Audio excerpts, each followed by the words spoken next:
25 de junio de 2009. 28 niños inocentes suben a un autobús escolar amarillo, riendo y cantando, dirigiéndose a una excursión educativa que cambiaría para siempre una comunidad entera. En cuestión de horas, desaparecerían sin rastro del Parque Nacional Lago de Camecuaro. ¿Qué ocurrió durante esas horas fatales? ¿Por qué 30 personas se desvanecieron como si la tierra se las hubiera tragado? ¿Cómo es posible que un caso con tantos testigos potenciales permaneciera sin resolver durante años? 3 días después del horror, un dron capturaría una imagen que helaría la sangre: mochilas escolares coloridas y uniformes flotando en las profundidades del lago, como fantasmas silenciosos de una tragedia inexplicable. Hoy, después de 7 años de silencio, un testimonio revelará finalmente la verdad detrás del misterio más perturbador de Michoacán. Una verdad que expondrá no solo lo que realmente sucedió aquel día, sino las fallas de un sistema que permitió que la justicia se desvaneciera junto con las víctimas. Asegúrate de suscribirte y cuéntame en los comentarios desde donde estás viendo. 25 de junio de 2009, Escuela Primaria Benito Juárez, Michoacán. La mañana del 25 de junio de 2009 amaneció con el cielo despejado y una brisa fresca que anunciaba el inicio del verano. En la escuela primaria Benito Juárez, ubicada en las afueras de Morelia, 28 niños de quinto grado se preparaban para lo que sería la excursión más esperada del año escolar. Sus mochilas coloridas descansaban ordenadamente junto a sus pupitres, llenas de lunch, agua y la emoción contenida de una aventura. La maestra Carmen Delgado, una educadora con 15 años de experiencia, revisaba meticulosamente la lista de asistencia. Había trabajado durante semanas coordinando esta visita al Parque Nacional Lago de Camecuaro, un destino que prometía ser tanto educativo como divertoso para sus estudiantes. Los niños, entre 10 y 11 años, representaban el futuro de esta comunidad rural donde las oportunidades de esparcimiento eran escasas. El autobús escolar, conducido por don Esteban Morales, un hombre de confianza que había transportado generaciones de estudiantes durante más de 2 décadas, esperaba en el patio principal. Su vehículo amarillo, aunque no era el más moderno, había pasado todas las inspecciones de seguridad requeridas. Los padres de familia se habían despedido de sus hijos con besos y recomendaciones, confiando plenamente en la institución educativa. Entre los estudiantes se encontraban los hermanos García, Miguel de 11 años y su hermana Sofía de 10, quienes habían convencido a sus padres jornaleros para que les permitieran participar en la excursión. También estaba presente Andrea Mendoza, una niña brillante cuyo sueño era convertirse en bióloga marina, fascinada por la posibilidad de estudiar el ecosistema lacustre. Roberto Vázquez, el más tímido del grupo, había superado su ansiedad social motivado por la promesa de observar aves acuáticas.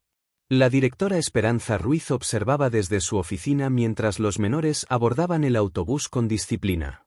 Había coordinado esta actividad como parte del programa de Ciencias Naturales, creyendo firmemente que la educación experiencial marcaría una diferencia positiva en la formación de estos niños.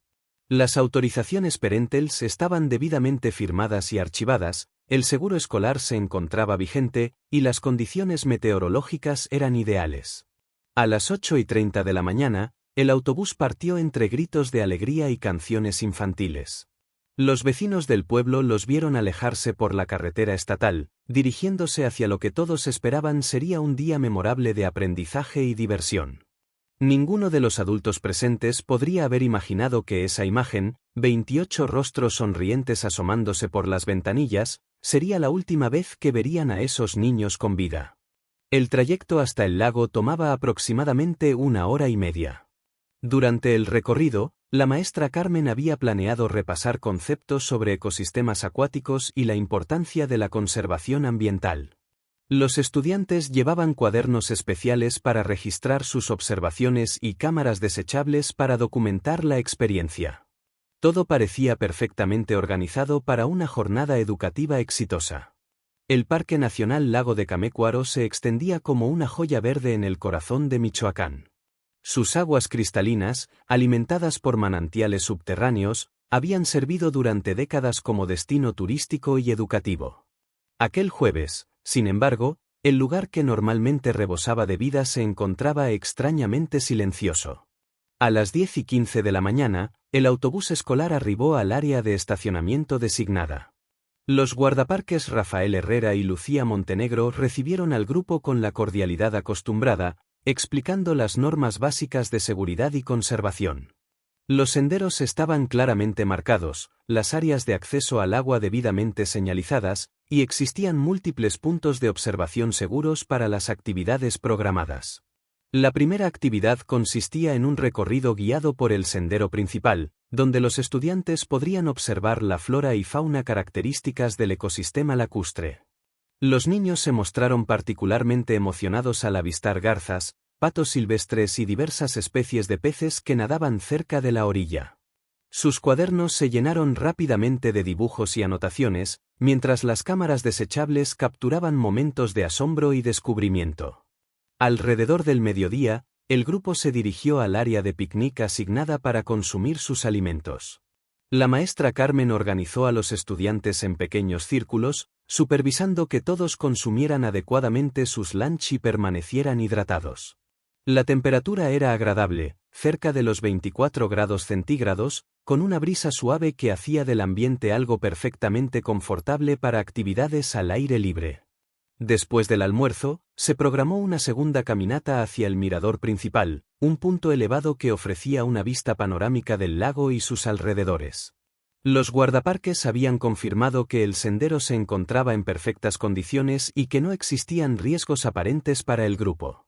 Los estudiantes caminaban en formación ordenada, con la maestra al frente y don Esteban cerrando la fila. A las 2:30 de la tarde, según los registros oficiales, el grupo completo se encontraba en el mirador realizando las últimas observaciones programadas. Los guardaparques los habían visto desde la distancia, confirmando que todo transcurría normalmente.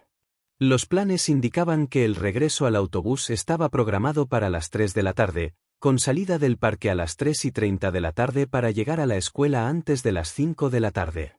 Sin embargo, cuando las 4 de la tarde llegaron sin señales del autobús escolar, los padres de familia comenzaron a congregarse en la escuela primaria. La directora Esperanza intentó comunicarse vía radio con el conductor, pero solo obtuvo silencio. Las llamadas al teléfono celular de la maestra Carmen enviaban directamente al buzón de voz. Una sensación de inquietud comenzó a extenderse entre los familiares, aunque nadie quería verbalizar sus temores más profundos. A las 5:30 de la tarde, cuando la preocupación se transformó en alarma, la directora decidió contactar a las autoridades locales. El comandante de la Policía Municipal, José Luis Ramírez, organizó inmediatamente un operativo de búsqueda que se dirigió al Parque Nacional. Al llegar al lugar, encontraron el área de estacionamiento completamente vacía. No había rastro del autobús amarillo, ni de los 28 estudiantes, ni de los 2 adultos responsables. 26 de junio de 2009, inicio de la investigación. El sol se había ocultado completamente cuando las primeras patrullas llegaron al Parque Nacional Lago de Camecuaro. El comandante José Luis Ramírez coordinó un operativo que incluyó a bomberos voluntarios, protección civil y decenas de familiares desesperados que se habían sumado espontáneamente a la búsqueda. Las linternas cortaban la oscuridad mientras voces desesperadas gritaban los nombres de los niños desaparecidos. Los guardaparques Rafael Herrera y Lucía Montenegro fueron interrogados inmediatamente. Ambos confirmaron haber visto al grupo durante las actividades de la tarde, pero no recordaban haberlos observado abandonar el parque. Las cámaras de seguridad del lugar, lamentablemente, solo cubrían la entrada principal y no los senderos internos.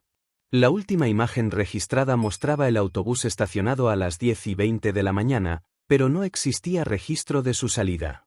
Durante la madrugada, equipos de rescate peinaron cada centímetro del parque y sus alrededores.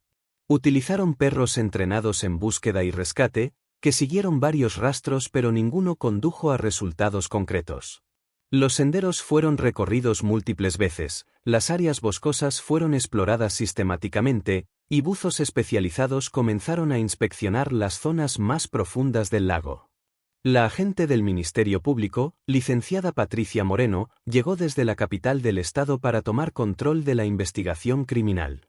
Su experiencia en casos de desapariciones le indicaba que las primeras horas eran cruciales, y que cada minuto transcurrido reducía las posibilidades de encontrar con vida a los desaparecidos. Estableció un centro de operaciones en las instalaciones del parque y comenzó a coordinar con autoridades estatales y federales. Los testimonios de los padres de familia revelaron que ninguno había recibido comunicación alguna de sus hijos o de los responsables del grupo. Los teléfonos celulares de la maestra Carmen y del conductor Esteban enviaban directamente al buzón de voz, sugiriendo que los dispositivos estaban apagados o fuera del área de cobertura. Los familiares proporcionaron fotografías recientes de los menores y descripciones detalladas de la ropa que portaban ese día. El vehículo desaparecido fue reportado a nivel nacional a través del sistema de búsqueda de automóviles. Las placas del autobús escolar fueron distribuidas a todas las corporaciones policíacas del país, con instrucciones específicas de reportar cualquier avistamiento sin intentar detenerlo para evitar poner en riesgo la integridad de los posibles secuestrados. Retenes carreteros fueron establecidos en un radio de 200 kilómetros. La hipótesis inicial manejada por los investigadores contemplaba varias posibilidades: accidente vehicular en área remota, secuestro con fines de rescate o tragedia en el lago. Sin embargo, la ausencia total de evidencia física hacía que cada teoría pareciera igualmente plausible e igualmente preocupante. Los medios de comunicación nacionales comenzaron a cubrir la historia, generando presión adicional sobre las autoridades para obtener resultados rápidos. Mientras los equipos de búsqueda continuaban trabajando sin descanso, las familias de los niños desaparecidos se refugiaron en la escuela primaria, convertida en un centro improvisado de crisis. Psicólogos voluntarios ofrecían apoyo emocional, mientras que organizaciones civiles proporcionaban alimentos y artículos básicos. La comunidad entera se movilizó, demostrando una solidaridad extraordinaria ante la tragedia que los había golpeado.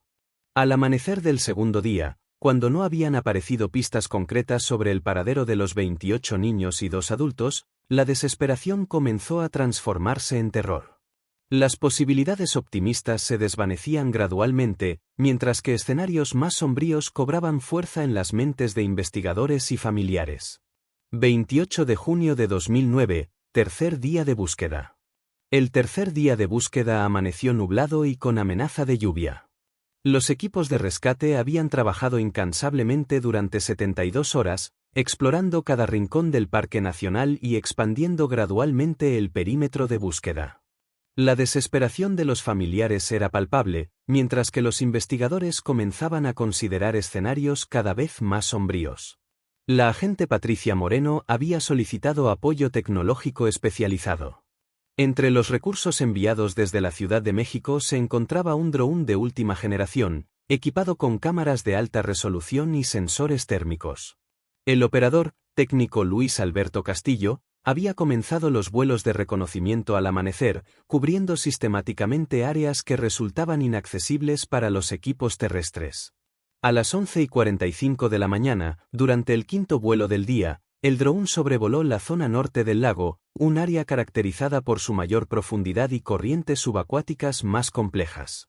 Las imágenes transmitidas en tiempo real al centro de operaciones mostraron inicialmente el paisaje acuático habitual: agua cristalina, vegetación sumergida y ocasionales peces nadando cerca de la superficie.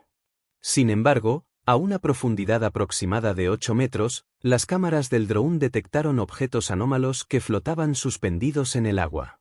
El técnico Castillo ajustó el enfoque y la iluminación, revelando gradualmente la naturaleza inquietante de su descubrimiento. Se trataba de múltiples mochilas escolares, claramente identificables por sus colores brillantes y diseños infantiles. La imagen transmitida al centro de operaciones causó un silencio sepulcral entre los presentes. Los familiares que observaban las pantallas reconocieron inmediatamente algunas de las mochilas: la rosa con estampado de mariposas que pertenecía a Sofía García, la azul con el logo de su equipo de fútbol favorito que cargaba Roberto Vázquez, la verde con parches de animales marinos que había elegido Andrea Mendoza para la excursión. Junto a las mochilas flotaban también piezas de uniformes escolares: suéteres blancos con el escudo de la escuela, faldas azul marino, pantalones grises. Los objetos se mecían suavemente en las corrientes subacuáticas, creando una escena fantasmal que helaba la sangre de quienes la observaban. No había rastro de los propietarios de esas pertenencias, solo la evidencia silenciosa de su presencia en aquel lugar. La agente Moreno ordenó inmediatamente el despliegue de buzos especializados para recuperar los objetos y realizar una inspección exhaustiva del fondo lacustre. El área fue acordonada y declarada escena del crimen, restringiendo el acceso a personal autorizado únicamente. Los familiares fueron trasladados a una zona alejada para evitar que presenciaran directamente las labores de recuperación. Los buzos descendieron equipados con cámaras subacuáticas y herramientas de excavación especializadas. El fondo del lago, cubierto por décadas de sedimento acumulado, fue explorado minuciosamente en búsqueda de más evidencia. Cada mochila y prenda de vestir fue fotografiada en su posición original antes de ser cuidadosamente extraída y preservada como evidencia forense. El hallazgo transformó completamente la naturaleza de la investigación. Lo que había comenzado como una búsqueda y rescate se convertía oficialmente en una investigación por homicidio múltiple. Las implicaciones eran devastadoras. Si las pertenencias de los niños se encontraban en el fondo del lago, las posibilidades de encontrarlos con vida se reducían dramáticamente. Los medios de comunicación, que habían mantenido una cobertura constante del caso, intensificaron su presencia. Reporteros de televisoras nacionales e internacionales arribaron al lugar, convirtiendo el tranquilo Parque Nacional en un centro mediático de proporciones considerables. La presión sobre las autoridades para obtener respuestas se incrementó exponencialmente. Julio de 2009, un mes después del hallazgo. El descubrimiento de las mochilas y uniformes en el lago había transformado por completo el enfoque de la investigación. La agente Patricia Moreno estableció un centro de operaciones permanente en Morelia, coordinando con especialistas forenses de nivel federal para analizar cada pieza de evidencia recuperada del fondo lacustre. Los resultados preliminares revelaron información perturbadora que complicaba aún más el misterio. Los análisis forenses de las prendas y mochilas indicaron que habían permanecido sumergidas durante un periodo consistente con la fecha de desaparición. Sin embargo, la distribución de los objetos en el fondo del lago presentaba patrones inexplicables. Algunos ítems aparecían agrupados, como si hubieran caído juntos, mientras que otros se encontraban dispersos en un área de varios cientos de metros cuadrados. El autobús escolar seguía sin aparecer, a pesar de una búsqueda nacional que había involucrado a miles de efectivos policiales. Las investigaciones de inteligencia revelaron que don Esteban Morales, el conductor, no tenía antecedentes criminales y gozaba de excelente reputación en la comunidad. Su historial laboral mostraba 15 años de servicio impecable, sin una sola queja o incidente reportado. La maestra Carmen Delgado también fue investigada exhaustivamente. Sus antecedentes personales y profesionales no revelaron irregularidades. Colegas y supervisores la describían como una educadora dedicada y responsable, profundamente comprometida con el bienestar de sus estudiantes. Su familia cooperó completamente con las autoridades, proporcionando acceso a sus pertenencias personales y registros financieros. Los interrogatorios a los guardaparques Rafael Herrera y Lucía Montenegro fueron repetidos múltiples veces, utilizando diferentes técnicas de investigación. Ambos mantuvieron consistencia en sus testimonios, describiendo detalladamente las actividades que habían observado durante la mañana de la excursión. Detectores de mentiras confirmaron que no ocultaban información relevante sobre los eventos de aquel día. La investigación se expandió para incluir a todos los empleados del Parque Nacional que estuvieron presentes el 25 de junio. Jardineros, personal de mantenimiento, guías turísticos y administradores fueron entrevistados sistemáticamente. Se revisaron los registros de visitantes de esa fecha, contactando a turistas y excursionistas que pudieran haber sido testigos de eventos inusuales. Un aspecto particularmente desconcertante era la ausencia total de llamadas de auxilio o intentos de comunicación. Los análisis de las torres de telefonía celular en la región no mostraron actividad de los teléfonos desaparecidos después de las 2 de la tarde del día de la excursión. Los dispositivos simplemente dejaron de emitir señales, como si hubieran sido destruidos o se encontraran en una zona sin cobertura extremadamente remota. Los psicólogos forenses consultados sugirieron la posibilidad de un evento traumático masivo que habría impedido cualquier intento de comunicación o escape. Esta teoría implicaba la participación de múltiples perpetradores con capacidad de controlar simultáneamente a 30 personas, incluyendo adultos responsables y niños potencialmente histéricos. Las autoridades también exploraron conexiones con redes de tráfico humano, aunque la logística necesaria para transportar clandestinamente a 30 personas parecía extremadamente compleja. Investigadores especializados en crimen organizado analizaron patrones regionales de secuestros, buscando similitudes metodológicas que pudieran indicar la participación de grupos criminales establecidos. A medida que pasaban las semanas sin avances significativos, la frustración de los familiares se intensificaba.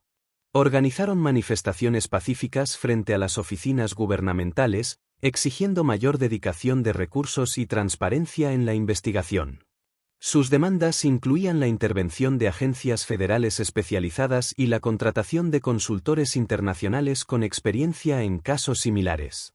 La cobertura mediática mantuvo el caso en la atención nacional, pero también generó teorías conspirativas y especulaciones irresponsables que complicaron el trabajo de los investigadores. Reportes falsos de avistamientos llegaban diariamente, requiriendo verificación y desviando recursos valiosos de líneas de investigación más prometedoras. Agosto-diciembre de 2009. Los meses siguientes al descubrimiento de las mochilas estuvieron marcados por una serie de pistas aparentemente prometedoras que invariablemente conducían a callejones sin salida. La presión mediática y social había generado una avalancha de reportes de avistamientos, testimonios contradictorios y teorías que los investigadores debían verificar meticulosamente, consumiendo recursos valiosos sin generar avances sustanciales. El primer reporte significativo llegó en agosto, cuando un agricultor de Guerrero afirmó haber visto un autobús escolar amarillo abandonado en un barranco remoto. El operativo de verificación involucró a docenas de efectivos que viajaron más de 400 kilómetros, solo para descubrir que se trataba de un vehículo diferente, abandonado años atrás por razones completamente ajenas al caso. Los familiares habían esperado con ansiedad los resultados, experimentando una nueva desilusión devastadora. En septiembre, una llamada anónima reportó la presencia de niños en condiciones sospechosas en un rancho clandestino cerca de la frontera con Estados Unidos. Las autoridades federales coordinaron un operativo conjunto que resultó en el rescate de menores víctimas de tráfico humano, pero ninguno correspondía a los estudiantes desaparecidos de la escuela Benito Juárez. Aunque la operación fue exitosa para otras víctimas, representó otra esperanza frustrada para las familias michoacanas. Los análisis forenses de las evidencias recuperadas del lago continuaron durante meses, empleando tecnologías de punta para extraer cualquier información útil. Se detectaron fibras textiles, residuos químicos y material biológico degradado que fue sometido a pruebas de ADN. Los resultados confirmaron que las prendas pertenecían efectivamente a los estudiantes desaparecidos, pero no proporcionaron pistas sobre las circunstancias de su muerte o el paradero de los cuerpos. Un desarrollo particularmente inquietante fue el descubrimiento de que algunos de los objetos recuperados mostraban signos de haber sido manipulados después de la inmersión.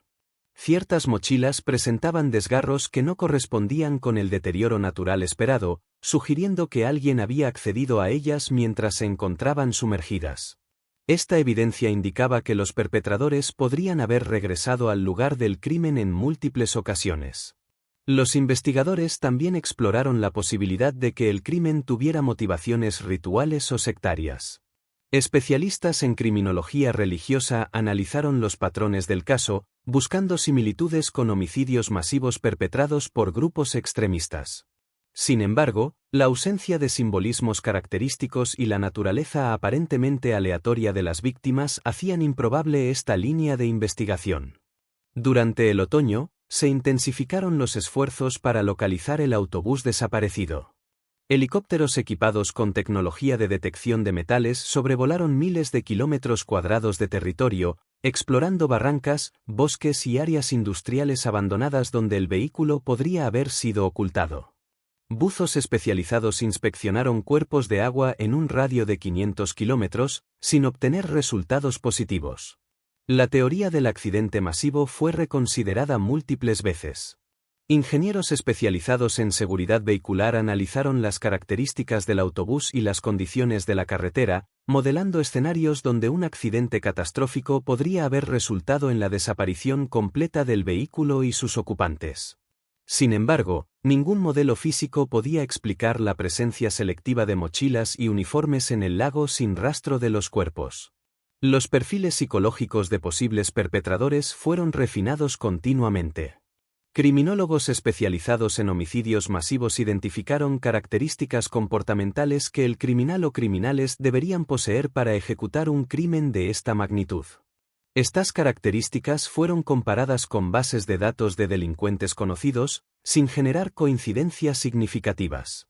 A finales de 2009, después de 6 meses de investigación intensiva, el caso comenzó a enfrentar la realidad de recursos limitados y expectativas públicas no satisfechas. Los familiares organizaron vigilias conmemorativas, manteniendo viva la esperanza de que algún día obtendrían respuestas sobre el destino de sus seres queridos. Durante los 5 años siguientes al descubrimiento de las mochilas en el lago, el caso de los niños desaparecidos de la escuela Benito Juárez experimentó el fenómeno típico de las investigaciones criminales no resueltas. El gradual enfriamiento que resulta del agotamiento de pistas activas y la presión de casos más recientes que demandaban atención inmediata de los recursos policiales limitados. La agente Patricia Moreno fue reasignada a otros casos de alta prioridad en 2010, aunque mantuvo contacto informal con las familias y revisaba periódicamente cualquier evidencia nueva que pudiera surgir. Su reemplazo, el detective Miguel Ángel Sandoval, heredó un expediente voluminoso lleno de testimonios, análisis forenses y teorías exhaustivamente exploradas, pero sin una línea de investigación clara que siguiera generando resultados tangibles. Los familiares de los niños desaparecidos formaron una asociación civil llamada Voces del Lago, dedicada a mantener viva la memoria de sus hijos y presionar a las autoridades para que el caso no fuera completamente abandonado.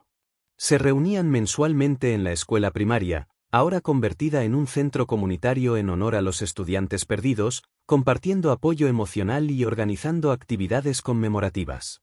María García, madre de los hermanos Miguel y Sofía, se convirtió en la portavoz más visible del grupo.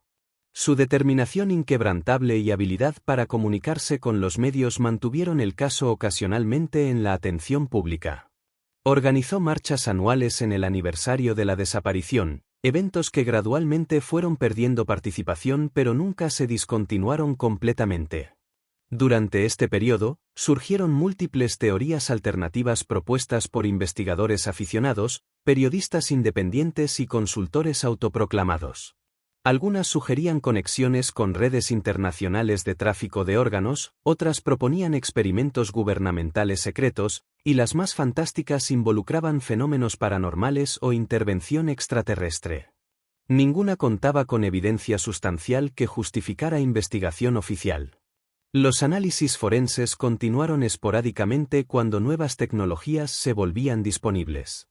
En 2012, técnicas avanzadas de análisis de ADN fueron aplicadas a muestras biológicas degradadas recuperadas de las prendas sumergidas.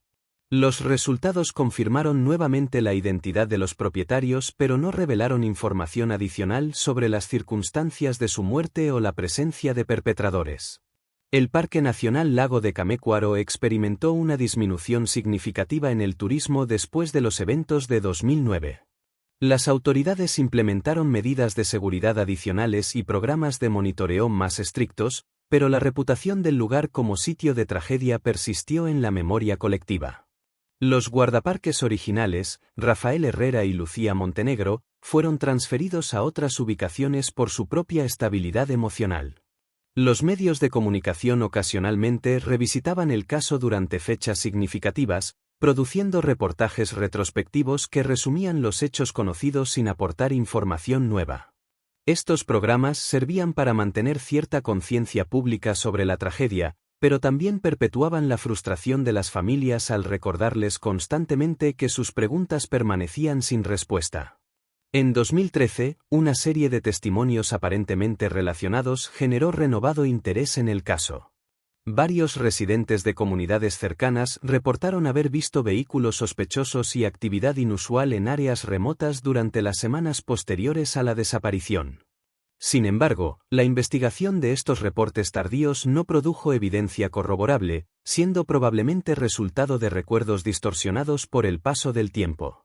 El detective Sandoval mantuvo contacto regular con agencias federales especializadas en casos no resueltos, enviando actualizaciones periódicas y solicitando asistencia cuando recursos especializados estaban disponibles. Participó en conferencias nacionales sobre investigación criminal, presentando el caso como estudio de las complejidades inherentes a desapariciones masivas sin testigos presenciales o evidencia física conclusiva. Para 2015, el expediente del caso ocupaba 3 archivadores completos en las oficinas del Ministerio Público Estatal. Contenía miles de páginas de testimonios, análisis científicos, fotografías, reportes de seguimiento y correspondencia con otras agencias. A pesar de este volumen masivo de documentación, las preguntas fundamentales permanecían sin respuesta. ¿Qué había ocurrido exactamente el 25 de junio de 2009? ¿Dónde se encontraban los cuerpos de las 30 víctimas? ¿Quién había sido responsable de la tragedia? En marzo de 2016, el periodista investigativo Alejandro Medina comenzó a examinar el caso como parte de un proyecto documental sobre crímenes no resueltos en México. Medina, con 20 años de experiencia cubriendo casos criminales complejos, había desarrollado una reputación por su capacidad de encontrar ángulos inexplorados en investigaciones aparentemente agotadas. Su interés inicial en el caso de los niños desaparecidos surgió durante una conversación casual con un colega que había cubierto la historia en 2009.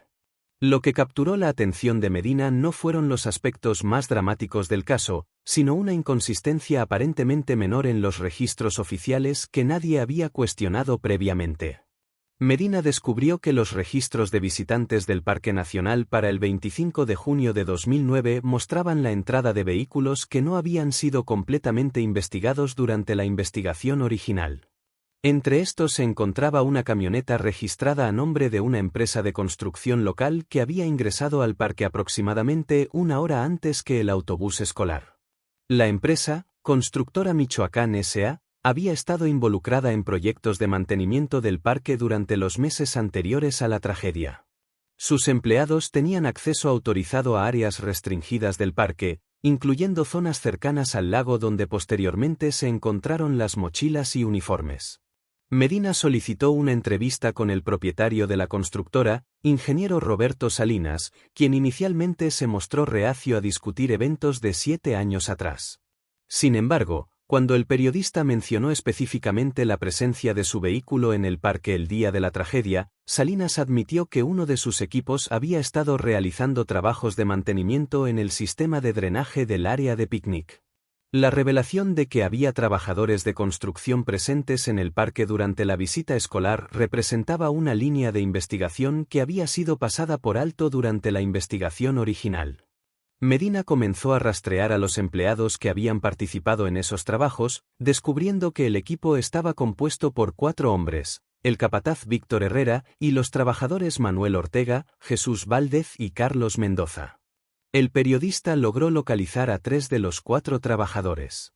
Manuel Ortega había emigrado a Estados Unidos en 2010 y no pudo ser contactado. Jesús Valdez se mostró nervioso durante la entrevista, proporcionando respuestas evasivas sobre sus actividades específicas ese día. Carlos Mendoza, por el contrario, fue más colaborativo, recordando que habían terminado su trabajo alrededor del mediodía y habían abandonado el parque antes de la llegada del grupo escolar. Sin embargo, la versión de Mendoza contradecía los registros de entrada y salida del parque, que indicaban que la camioneta de la constructora había permanecido en las instalaciones hasta aproximadamente las 4 de la tarde. Esta discrepancia temporal coincidía sospechosamente con el periodo durante el cual el grupo escolar había desaparecido. Medina decidió investigar más profundamente los antecedentes de los trabajadores de construcción. Descubrió que Víctor Herrera, el capataz, había sido arrestado en 2 ocasiones por delitos menores relacionados con violencia doméstica, aunque nunca había sido condenado. Jesús Valdez tenía antecedentes por posesión de drogas y había sido investigado, sin consecuencias legales, en relación con robos a residencias. El aspecto más perturbador de la investigación de Medina surgió cuando localizó al 4.º trabajador, Manuel Ortega, a través de contactos en la comunidad migrante de Chicago. Ortega, quien había permanecido en silencio durante 7 años, finalmente accedió a una entrevista telefónica bajo condición de anonimato. Durante esa conversación, Ortega reveló información que transformaría completamente la comprensión del caso. Confesó que el equipo de construcción no había abandonado el parque al mediodía como habían declarado oficialmente. En realidad, habían permanecido en una zona boscosa adyacente al área de picnic, consumiendo alcohol durante su hora de comida extendida. Desde su posición oculta entre los árboles, habían observado al grupo escolar durante sus actividades de la tarde.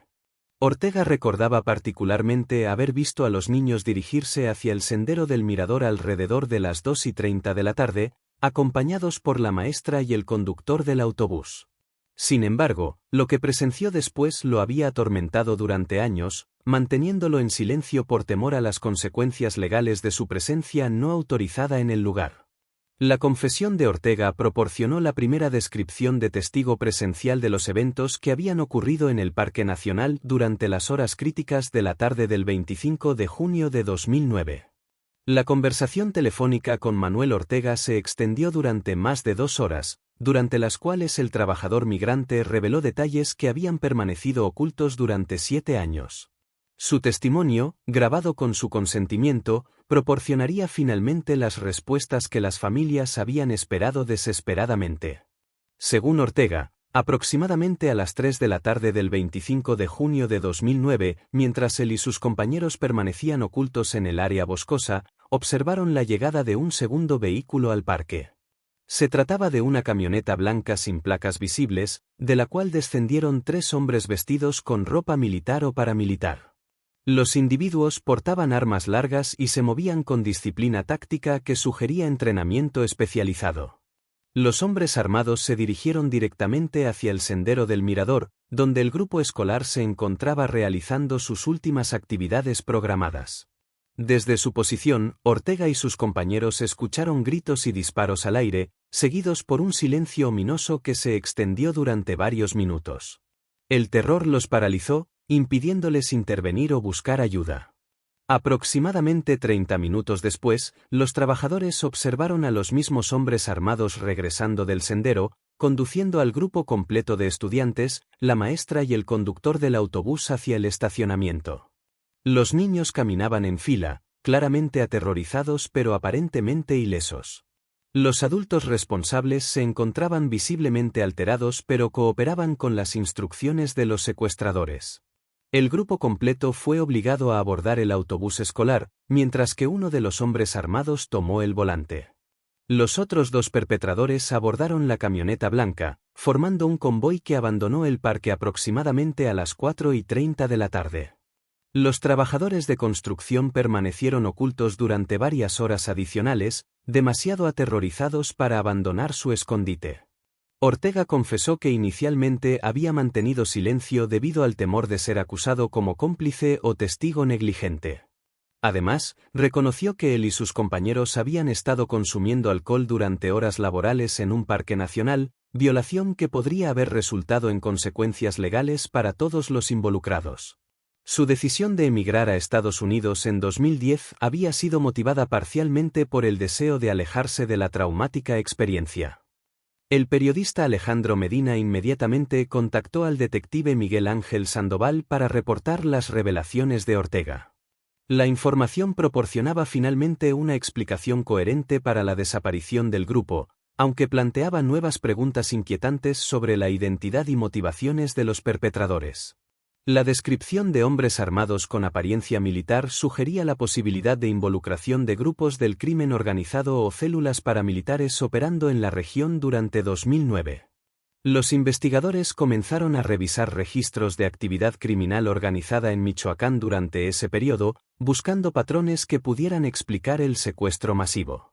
Una teoría emergente sugería que el grupo escolar había sido víctima de un caso de identidad equivocada o había presenciado accidentalmente actividades criminales que los perpetradores consideraban comprometedoras. La sistematización del secuestro indicaba planificación previa, pero la selección de víctimas parecía oportunista más que deliberada. El testimonio de Ortega también explicaba la presencia de las mochilas y uniformes en el lago. Los investigadores teorizaron que los perpetradores habían regresado al parque durante la noche o días posteriores para deshacerse de evidencia que pudiera conectarlos con las víctimas. La dispersión de los objetos en el fondo del lago sugería múltiples viajes de eliminación de evidencia. Medina trabajó con Ortega para desarrollar descripciones detalladas de los perpetradores, incluyendo características físicas, vestimenta y comportamiento observado. Estas descripciones fueron comparadas con bases de datos criminales y registros de inteligencia, aunque la naturaleza genérica de la apariencia militar complicaba la identificación específica. La revelación del testimonio de Ortega generó renovado interés mediático en el caso, atrayendo la atención de autoridades federales especializadas en crimen organizado. El caso fue reclasificado como secuestro masivo con presuntas conexiones al narcotráfico, elevando su prioridad dentro del sistema de justicia criminal mexicano. Sin embargo, el testimonio también planteaba la pregunta más dolorosa para las familias: si los niños habían sido secuestrados vivos, ¿qué había sido su destino final? ¿Dónde se encontraban los cuerpos de las 30 víctimas? La revelación del testimonio de Manuel Ortega transformó completamente la investigación del caso, pero también expuso la trágica realidad de que después de 7 años, las posibilidades de encontrar justicia completa se habían reducido dramáticamente. El detective Miguel Ángel Sandoval, respaldado por recursos federales renovados, reinició la investigación con un enfoque completamente diferente. Los otros trabajadores de construcción que habían estado presentes ese día fueron localizados y interrogados bajo las nuevas circunstancias.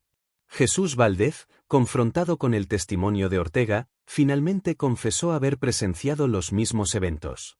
Su nerviosismo durante entrevistas anteriores había sido resultado del terror de verse involucrado en una investigación de homicidio múltiple.